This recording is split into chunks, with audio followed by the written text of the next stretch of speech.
Бейнеролик BRICS-Bet компаниясының қолдауымен түсірілген жоғары коэффициенттер, жедел төлемдер, оперативті қызмет және әрине жандос промокодымен 100% бонустар сіздерді төмендегі сілтемеде күтеді.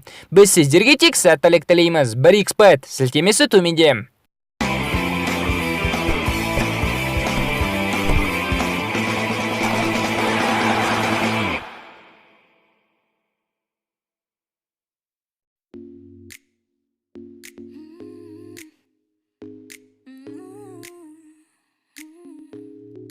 Килиан Мбаппе әлем футболының ең талантты жас жұлдыздарының бірі. Небәрі 20 жастағы француздық вингер азды көпті 3 жылдық мансабында басқа ұлы футболшылар бағындырамаған белестерді бағындырып, аз ғана уақыттың ішінде өзінің есімін әлемге танытты.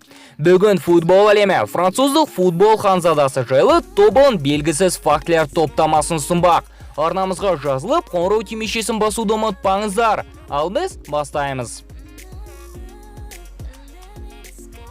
Килиан Мбаппе бүгінгі күні Камерун немесе Алжир ұлттық құрамасының футболшысы болуы мүмкін еді. Себебі ойыншының нағашы жұрты алжирлықтар болса, әкесінің туыстары Камерун елінің тұрғындары болатын. Алайда Мбаппе өзінің туып өскен жерін таңдады. Көріп тұрғанымыздай бекер емес. Мбаппенің балалық үлгі тұтар кумирі португалдық футболшы Криштиану Роналду болды. Бірде тіпті 13 жастағы Мбаппе өзінің кумирімен суретке түсіп келгірді. Ал оның бөлмесінің қабырғалары Роналдудың суреттерінен көрінбейтін. Мбаппенің әкесі Вилфред бүгінде ұлының жеке агенті, ал балалық шағының басты бапкері болатын. Сондай-ақ Мбаппенің Итан атты кіші інісі және жас кезінде профессионалды гандбол ойнаған анасы бар. Ол оған әрдайым қолдау көрсетіп, өз спорт түрін футболмен байланыстырып білгенін үйрететін. 2016 жылы Арсен Венгердің өзі Мбаппенің үйіне барып, футболшыны Арсеналдың шабуылын күшейтуге сатып алмақшы болып ұсыныспен келді. Алайда ойыншының жанұясы бір ауыздан бас тартты. Бұдан бөлек Мбаппе 2 рет Челсидің Баварияны, тіпті балалық шағының арманы Реалдың ұсынысынан бас тартты. Бәлкім бұның бір себебі де бар шығар, анығын уақыт көрсетеді. 18 жасында Мбаппенің Инстаграмдағы тіркелушілері 1,5 миллионды құраса, тура 1 жыл өте инста оқырмандарының саны 15 миллионға өсті. Ал бүгінгі күні Килианның парақшасына 33 миллион тіркелуші жиналған. Мбаппе барлық жағынан да жылдан прогресс үдерісінде.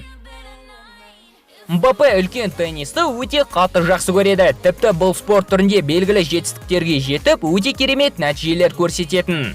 Мбаппе тіпті профессионалды теннис ойнап кетуі де мүмкін еді. Алайда Килиан соңғы сәтте футболды таңдап, нөмірі 1 арманын бағындыруға кірісті.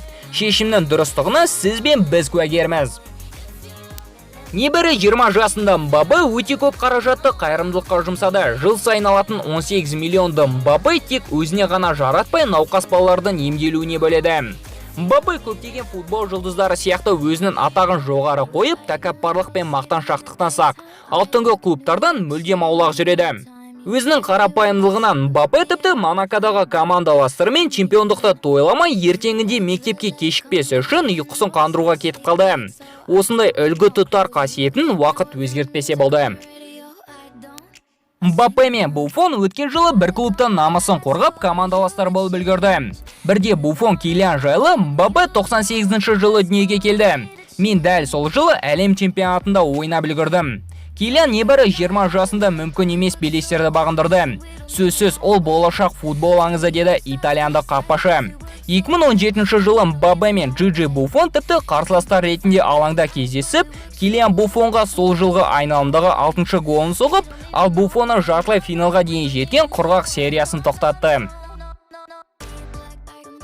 Мбаппе Монаконың бірінші құрамасына іліккен тарихтағы ең жас футболшы атанды. Бұған дейін ең жас дебютант ұлы Тьерри Анри болатын.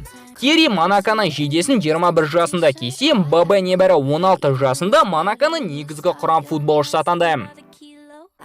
Монакодағы алғашқы маусымдарда Мбаппе әр голын балалық кумирі Роналду сияқты тойлауды әдетке айналдырды. Алайда Килианды әлем тани бастаған соң индивидуалды тойлау мәнерін ойлап табу ауадай қажет болды.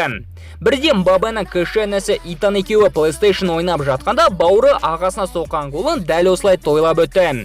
Содан бері Мбаппе әр голын бауыры ойлап тапқан мәнерде тойлап келеді.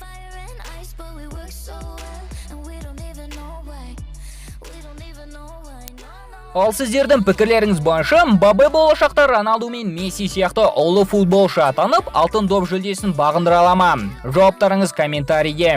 Келесі қай футболшы жайлы тобым белгісіз фактілер топтамасын көргілеріңіз келетінін жазып, арнамыздың басқа жердегі парақшаларына тіркеле отырыңыздар. Әсіресе қызықты бейне үзінділер мен стористер шығатын инста парақшамызды ұмытпаңыздар. Келесі кездескенше достар, футбол бірінші орында.